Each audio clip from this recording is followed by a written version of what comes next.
I get a letter from my city prosecutor here in Pasadena.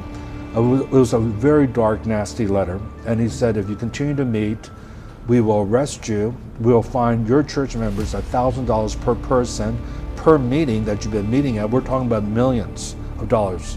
And we have the right to arrest your church members. And I'm thinking to myself, because my father was a prisoner of war in North Korea as a pastor, and he escaped because the U.S. forces pushed the Communist Party into China, and he was able to come down with the American forces and eventually met my mom and had me, and we immigrated here. And I'm thinking about the stories he told, and I'm thinking, we're not in North Korea, we're not in communist China, this is the United States, and they want to arrest church members, law-abiding citizens who pay their taxes, and they just want to worship. And then here's the crazy irony of the whole thing. Newsom is allowing prisoners out because of COVID crowdedness. He wanted social distancing in the prison, so all these prisoners are being released, and yet now we're being threatened to be arrested.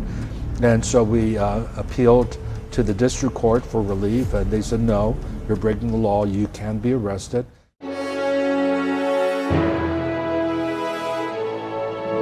Hey, welcome back, everyone. A major court battle was recently won by a church in California, and we're sitting here with the pastor, Pastor Che Ahn, to talk about this. Now, he's the pastor with Harvest Rock Church, and they recently won this battle that lets them stay open despite these COVID restrictions. Now, Pastor Che, it's a real pleasure having you on Crossroads. Well, thank you. It's an honor to be on the Times here. Great. So, this court battle has been going on for a while now. Basically, I understand you were told you couldn't hold in-person church. Well, yeah, going all the way back to March, of course, everything was locked down, including President Trump asking for a 30-day lockdown nationally. And we got it, and so, we want to mitigate. We didn't know what this coronavirus was all about, and so we did our part. We closed down our service on March the 15th, and we had services online. And so we did that, and it was really sacrificial because we missed Easter, which was in April, and our anniversary is April the 4th. So we missed our anniversary service, and then we have our annual conference. And it's a conference, international conference. People come from all over the world, and that's also in April. And we had to cancel all that, which we were, willing to do because of the COVID. But we began to notice by May, we were seeing some discrepancies with the numbers. Now, back in those days, Governor Newsom said that potentially out of 40 million, 22 million Californians would get the COVID, which scared everyone. And we were seeing the numbers coming in, and my brother, who's a surgeon, who's part of our church, was saying that we are hardly getting any COVID patients. Of course, there's been a spike since then, but back in those days in March when we locked down, there was no patients. It was like a flat line. And they kept on saying, as long as the line is flat, we'll be okay, we could open up again. But even though the line was flat, the church was not open. And the thing that was really disheartening is that they declared us not essential from the beginning. Abortion clinics were essential, marijuana dispensaries were essential, of course liquor stores essential, and of course grocery stores, but not the church. So we wrote a letter to Governor Newsom with 150 pastors signed off on it. I remember reporting on that. Yeah, and so we said, we've been essential for the last 2,000 years. Where would the world be without the gospel of Jesus Christ and the church, the ecclesia? And the church has done so much good to help humanity during times of crisis. And so all the more during this COVID, we need to be there to help people, not just spiritually, but also emotionally, mentally, psychologically. But they were just concerned about the physical well-being, and we were saying, yeah, we're concerned with that as well. So when he did open, he opened for like a month and a half with mitigation, with small numbers, I think was 100 or less. And so we mitigated, of course. We had all those with underlying conditions, high-risk people to stay home, watch online, elderly to stay home. And we didn't even have children's ministry, so maybe only 1/3 of the people showed up. And the people who showed up were young, and we had social distancing. We had people wear their masks. We took their temperature before they came. We sanitized everything, including every time they used the bathroom, we sanitized. And so we began to meet, but then he came out, 2 weeks later, said no singing or chanting. And my understanding of the First Amendment is that the state will not establish a state religion nor interfere with the free exercise thereof. And all of a sudden I'm hearing him saying, here's, you can meet, but you can't sing. Well, 50% of what we do is worship, is praise. And so I just said, this is not right. And then George Floyd death took place end of May, and the riot started in Los Angeles, and Governor Newsom got on television, did a press conference. And we're talking about right here in Los Angeles, 100,000 marching, wall-to-wall people, no social distancing. They're shouting, and it turned very violent as they looted and caused tremendous damage. And Newsom does a press release and says, you know, we heard your voices need to be heard. You're exercising your First Amendment rights, and we will protect you. And during this time, he just had locked down the church again. And I'm thinking, he's defending the First Amendment rights, which I agree with. You know, our First Amendment rights of free speech has to be defended, as long as it's not violent. But our right to assemble and to worship also have to be defended. So at that time, I talked to my attorney, now it's around July, and we decided to sue Governor Newsom and to see if we can get the courts to agree with us to have in-person service, as long as we mitigate, because we're seeing other things open up, but not the church. Well, long story short, I get a letter from my city prosecutor here in Pasadena. It was a very dark, nasty letter, and he said, if you continue to meet, we will arrest you. We'll fine your church members $1,000 per person per meeting that you've been meeting at. We're talking about millions of dollars. And we have the right to arrest your church members. And I'm thinking to myself, because my father was a prisoner of war in North Korea as a pastor, and he escaped because the U.S. forces pushed the Communist Party into China, and he was able to come down with the American forces and eventually met my mom and had me, and we immigrated here. And I'm thinking about the stories he told, and I'm thinking, we're not in North Korea, we're not in communist China, this is the United States, and they want to arrest church members, law-abiding citizens who pay their taxes, and they just want to worship. And then here's the crazy irony of the whole thing. Newsom is allowing prisoners out because of COVID crowdedness. He wanted social distancing in the prison, so all these prisoners are being released, and yet now we're being threatened to be arrested. And so we appealed to the district court for relief, and they said, no, you're breaking the law, you can be arrested. We went to the Ninth Circuit for that, and they said, no, we will not grant you an injunction. And finally, we went to the Supreme Court, and they weighed in, and it was right after the Thanksgiving decision in New York, where they said 5-4, it was unconstitutional to limit the size in the Catholic diocese and the Jewish synagogue.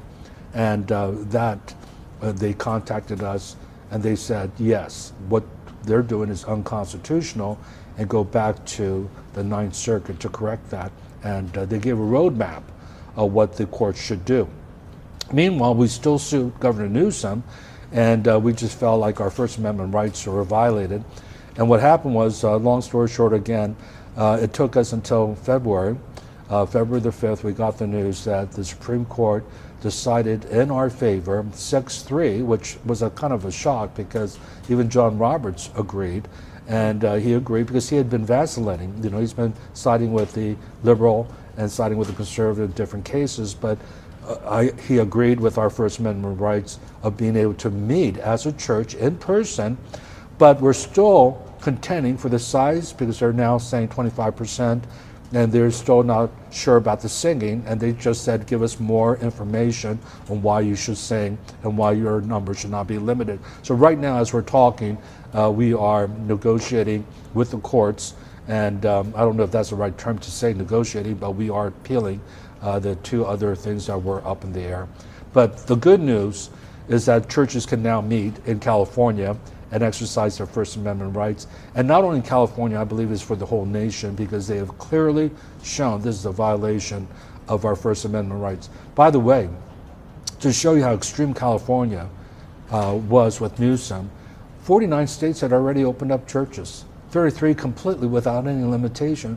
We would still be locked down if we didn't win the Supreme Court case. So that shows you how egregious he's been in locking everything down. And of course, there's so much hypocrisy behind his edict, because he's going to the French Laundry. He's sending his kids to a private school, whereas the schools are still locked down in California as we speak today. And so you observed kind of this whole process of them doing lockdowns, them selectively letting people violate the standards they put into place and then making excuses for it, Right. while maintaining lockdowns against people who seem to go against their values. And you saw the hypocrisy in this, and based on that, believe that maybe they're shutting you down for illegitimate reasons. Yeah. Is this accurate? Absolutely. And of course, I think everyone saw the news with Pelosi getting her hair down in California when salons were locked down. And, we just see a lot of hypocrisy in the government. And of course, Newsom gave the edict during Thanksgiving, no more than 2 households. You have to eat outside and wear your mask in between bites. I'm sure he didn't do that, but he told everyone else to do it. And I just feel like it's just total control. It's totalitarianism. I don't feel he treats us like kids. We're adults. We know we have a pandemic. We should be responsible, to be careful, to practice social distancing. I don't know anyone who doesn't wear a mask when they go into Costco or Walmart in California. And so, I think people have been very good about it, but yet they just want to control a little bit more. And personally, I think it's been kind of criminal, because 19,000 businesses, that's the latest number I heard, have declared bankruptcy in California. So this is so hurt the middle class, the mom and pop stores in California, and people are out of work as a result of that. And I felt like it was so unnecessary, because I would go to restaurants during the few times, there was a few months it was open. There was social distancing. Everyone's wearing a mask. They took your temperature as you walked in. And there was no outbreak. There was no news. There was no signs based on this. Like even our church, there's not been one outbreak of COVID in our church service since we've been meeting since Pentecost Sunday, May 31st. And so I believe that people are responsible. They can follow the science without compromising their biblical conviction. And for us, we have a mandate. Hebrews chapter 10:25 says, don't forsake the assembling of the saints. We're to worship together. That's part of our responsibility before the Lord. And I just want to say bluntly, that Newsom is not the head of the church. Jesus is the head of the church. And so we're going to obey and submit to our Lord Jesus Christ, instead of an edict that I feel is just not based on science. And it's hypocrisy, because I see him saying one thing, doing another. And so while they're letting prisoners out of prison, they're threatening to arrest you for gathering to worship. Yeah. And at the same time, you were resisting this, essentially. You were peacefully protesting by just holding your services as normal. And then, of course, they came after you for that. Yes. And threatened you with $1,000 fines each day, from what I understand. Yeah, that's exactly right. Yeah. Yeah, and we weren't, we're as peaceful as we can be. We had our service. We actually wrote a letter to our mayor in Pasadena, all the city council, chief of police, and said, we're going to meet. We just want to be upfront, because we believe we're exercising a First Amendment right. We're not doing this out of rebellion. We're not trying to say in your face. We want to be totally upfront and transparent about this. We're going to meet because we believe, as Christians, that our founding fathers have given us the freedom to worship. But also, biblically speaking, there's over 51 others in the Bible that you cannot do online. Pray for one another, greet one another, lay hands on one another to pray for those who are sick. And we just feel that we need to obey the scriptural directives, instead of just acquiescing to something that there was no research or thought. They never came to us and say, hey, why do you want to meet? They just said from the beginning, you're not essential. And I feel like that is, again, government control that our founding fathers never wanted to have. The wall of separation of church and state from Thomas Jefferson is not for us not to be involved in the state, but for the state not to interfere with the free exercise thereof of our faith. Now, I'm curious what the process was of you making this decision to open back up, because it's not, and especially when they started threatening you with threatening arrest, threatening massive, over Right. millions in fines possibly. What was the process of being willing to risk persecution for the sake of your faith? Well, I think, first of all, I'm a follower of Jesus Christ. He changed my life. I was a drug addict, a part of the whole hippie drug culture in the 70s, and had a radical conversion. I was a Zen Buddhist, rebelled against Christianity, went into Eastern religion, but within 3 days, I had such an encounter with the Lord, I could not stop weeping for 3 days because I just had the revelation, it's Jesus. Jesus is what we're looking for. He is the way, the truth, and life. And within 2 weeks, I was completely off of drugs. So when you are that changed and transformed, you're so grateful for what He's done. And so in Galatians 1, Paul says, if I'm trying to please men, I'm not a servant of Christ. And what that translates into for me is that we have a tremendous relationship with our city. We have this incredible building that we bought in 2004 called the Crown Jewel of Pasadena. And one of the mayor came to me when we purchased this and said, would you be open to opening up your facility for concerts? Because the previous owner had mothballed it for 10 years, so it hadn't been used. And so we said, of course we want to do it, because it's just being, what Christ would do. Jesus said, I came not to be served, but to serve and to give my life as a ransom for many. And so this is our way of practically serving our city. So our city loves us. The mayor gave us just a citation on the 10th anniversary of our ownership and just said, thank you so much for allowing concerts to take place. We allow the police to use this for free once a year for their awards night. And so we've used this building. And so, the temptation is try to please the city hall and not lock down, because we've developed this incredible rapport. But my allegiance first is to Jesus Christ, and that takes priority. And I realize is that I'm doing a disservice to our people. There are people who are depressed during this time. They need encouragement, they need prayer, they need counseling, they need worship. And there's something about socially interacting that is missing in the lockdown.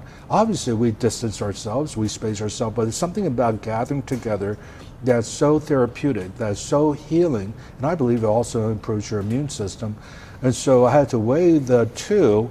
Do I want to please my city and just continue to acquiesce to what they're asking me, or do I want to please Jesus? And to me, it was really a no-brainer. And when I did get persecuted with a letter, and by the way, we got letters from our community saying you're being selfish. People don't understand. You're killing your church members. How could you open up? We see, and they called the police on us, and the police came. And by the way, the police, they know us, and they know how we've been good to the police department. We give finances to the police just to help them with the budget. We don't have to. It's not taxes. We just give because we want to be a blessing to our city. And the police officer came and said, listen, we don't want to be here, but we have to respond to the calls that we got.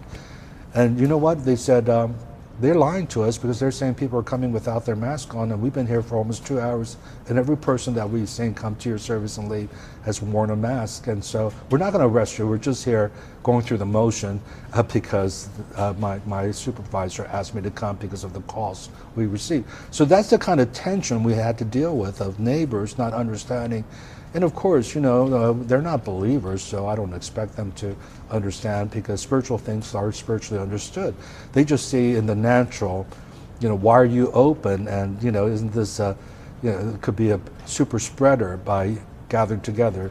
And by the way, once again, we've not had one COVID outbreak from our church. People have gotten COVID, but they got it at work or some other way, but they can't trace it to our service, because we have been very careful to mitigate.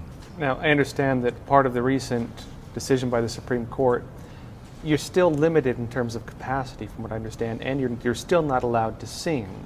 And so you're still challenging this. Now, a lot of people would have won that first court case and be like, great, good enough, leave it there. But you're continuing to peacefully, protest and make your voices heard. Right. And you're continuing your court here's case. the reason why, Josh, because, can I call you Joshua or Josh? Yeah, Josh is fine. Yeah, the reason why is because we found out that Governor Newsom made a deal with television, a certain television show that's a singing contest show, and he's allowing them to sing. And so, here the elites gather together and make a special deal, but yet we can't sing. Now, we don't have a choir. So it's not like, we have a choir where you could spin towards the person in front of you and all that. So we felt like, we're socially distancing. And the Bible says, let the high praises of God be in your mouth. This is part of our prayer and our worship to God. We're to worship Him in spirit and in truth. And so we made a decision that, again, this is our First Amendment right. They can't interfere with a free exercise thereof. Of course, there's a lot you could argue about what that looks like, but nevertheless, we believe in our interpretation is that we have the freedom to worship. So we did argue, and we're still going to the courts over this. So, but until then, just like we've been meeting since May 31st, we're going to continue to sing, and even if, let's say, worst case scenario, even if I'm arrested for singing, they said, okay, you can meet, but no singing, and I'm arrested, I'll be arrested, because I feel throughout history, if people did not resist towards totalitarianism, or like whether Nazi Germany with Bonhoeffer, Dietrich Bonhoeffer, if we didn't have people that said no to authoritative control that's not even reasonable, I feel that we're going to see worse things happen. And so I want to do my part to make a prophetic stand without being rebellious.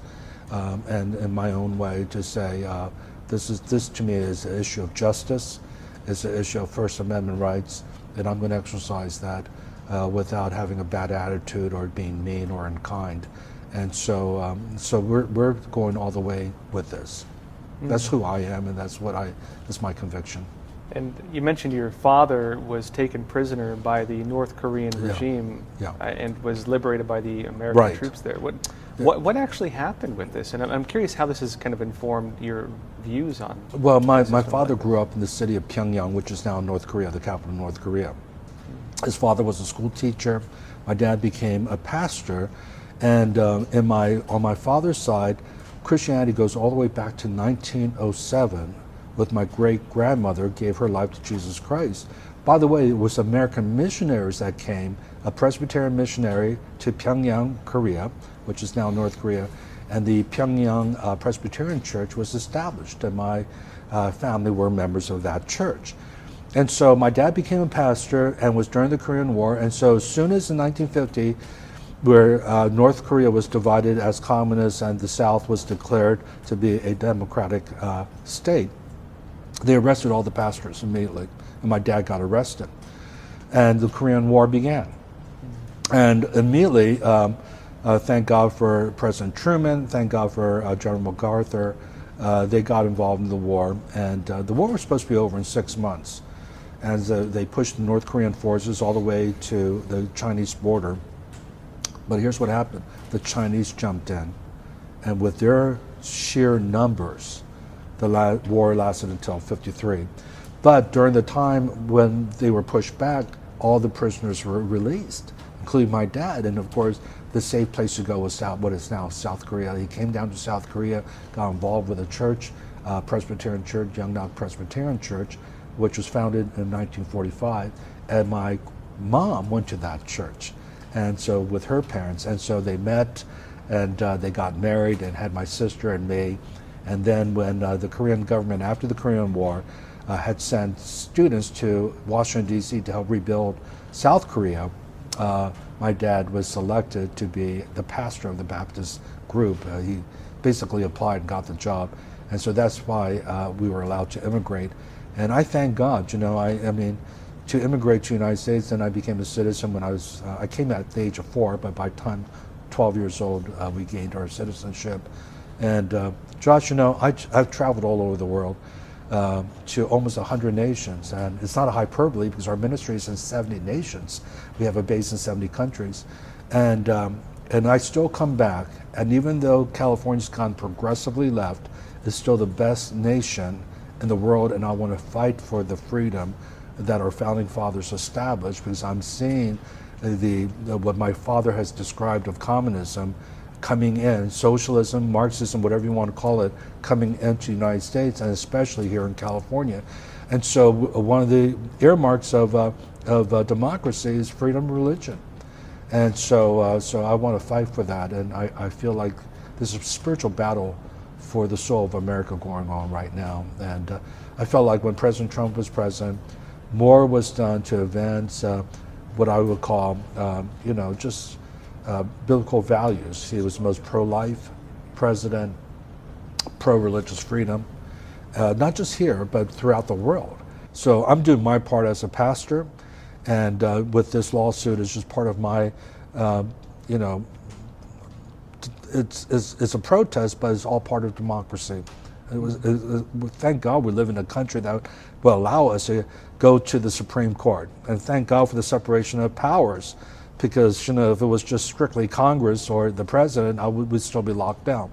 But the Supreme Court weighed in and they sided for us, and we're very grateful to the Supreme Court. And I want to put a shout out to Matt Stavers, our attorney at Liberty Counsel, did a tremendous job and still doing a tremendous job for us as we're still fighting for total freedom. I'm curious, your father, of course, was a pastor, was imprisoned under the North Korean communist regime.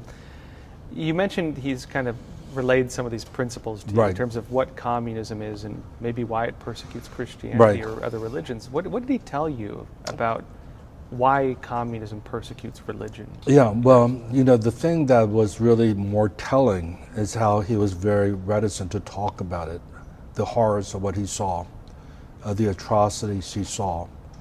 It was almost like he was traumatized by the atrocities. I mean, I don't think people realize the genocide that's going on in communist China right now, and their concentration camps with the Uyghur Muslims, but not just the Uyghur, we're talking about pastors also. Christian pastors have resisted the government are sent to these concentration camps. And I'm hearing of massed systematic rape taking place. We're talking about organ harvesting. We're talking about human rights abuse that is really has, that maybe next to Hitler's the genocide of the Jews has not been repeated. I'm sure there's been tremendous genocides in Soviet Union and Ukraine, and of course in Rwanda and other places, but it's happening right now on our watch.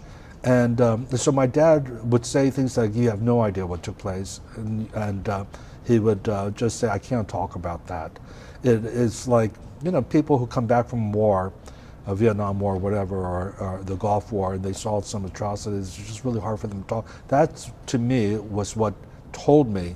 But I also know that he hated communism. He would talk about, watching the news and the Soviet Union, and he was for Reagan, tear down the wall, Mr. Gorbachev. And so just his political position, he really prayed for North Korea. And he prayed the communism would come down. That revival would break out in North Korea, things like that, And so it's not so much him describing the suffering he went through. He just was really grateful for the U.S. soldiers. And that's why to this day, I thank God for anyone who has served our nation and as in the armed forces and first responders, because I wouldn't be here. My dad would have been in prison. He would have been executed. He would never have met my mom.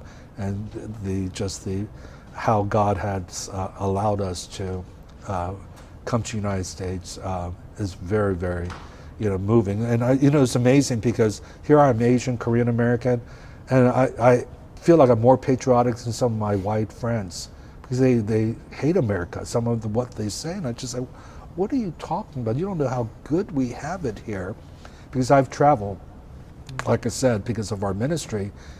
To around 92 nations, and this is the best nation in the world. Just last question. Through your work, really standing up against these laws and arguing that it's unconstitutional, which the Supreme Court has now ruled in your favor, it was unconstitutional, right? And taking that personal risk on yourself. You really, by doing that, open the door for other churches to have these rights. Right. And of course, also you run nonprofits, helping people raise money to help businesses that are struggling. Right. You're engaged in other nonprofit organizations like this, helping communities as you see it. I'm curious with all of this, if you were to tell people one thing about the work you do, and really resisting policies that you see are not legal, which it turns out you were right. Yeah. what would you tell them about why you've taken the stance you've taken and why this matters? Yeah, and that's a great question. And one of the things that people have asked is that you're a pastor, your church, just focus on the church. Why are you involved in, political being a dissenter and going and suing the governor? Why don't you just submit to the governing authority? And I share, from Scripture, Jesus asks us to be salt and light. He says, you're the salt of the earth. If the salt has lost its flavor, it's not good for anything but to be thrown on the streets and trodden under men. And that's in Matthew 5:13. But then he says in verse 14, you're the light of the world.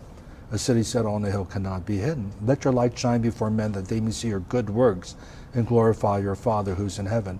So I feel that we've been really influenced by Platonic thinking, dualism of, well, here we are the church and the state, let's just say separate. When Jesus says, no, I want you to penetrate the world. That includes the government mountain. And be salt, be light, do good, to preserve. Salt is to preserve. In Korea, we didn't have refrigeration when I was growing up, and so we salted everything, and like, for example, you may know about kimchi, which is a spicy cabbage, but you first salt it and it preserves it, and they put it outside and ferments outside. They bury it, to keep it cool because there's no refrigeration. Well, in the same way, we're to preserve this society, and if not us, who will? And so as a church, I think we've gone into we're so heavenly minded, we're not earthly good. I don't think that's what Jesus wanted. He actually said, occupy, do business until I come back. He told us to disciple nations. Well, what does it mean to disciple nations? Well, yeah, we're to win souls and disciple them, train them. But I think he really meant disciple nations. It's interesting that the Bible says the government is upon his shoulder. I mean, we're talking about Jesus, the Messiah. This is in Isaiah 9, verse 6. But the Bible also says we're the body of Christ, and he's the head. So the shoulder, the government's on our shoulder then, really, that we're to be involved with government. And so our church is unique because a lot of churches are very reticent to speak out and to get involved. But we beg to differ. We feel that is our responsibility because as even Dr. King said, is that, we're not to be over the state's not to be over us, but we're to be the prophetic voice. We're to be the conscience of the state. And so that's what we're trying to do. And I feel that by God's grace, even with the persecution, it's definitely worth it. And I'm willing to do it all over again. Because Jesus himself said, blessed are those who are persecuted for righteousness' sake, for theirs is the kingdom of heaven, in Matthew 5, I believe is verse 9. And so, if I'm persecuted, well, as long as it's done for doing what's right. I don't want to be persecuted for something stupid that I do, but if it's right, then I think we all should do what's right, even if there's consequences of being canceled, cancel culture that's taking place, and so be it. But I'm going to do what's right. At least I can live with myself. Pastor Che Ahn, real pleasure having you on Crossroads. Well, thank you, Joshua. I really appreciate being on your show here. I didn't even know you had a show, but that's great, fantastic. That was just newspaper. Great, thank you.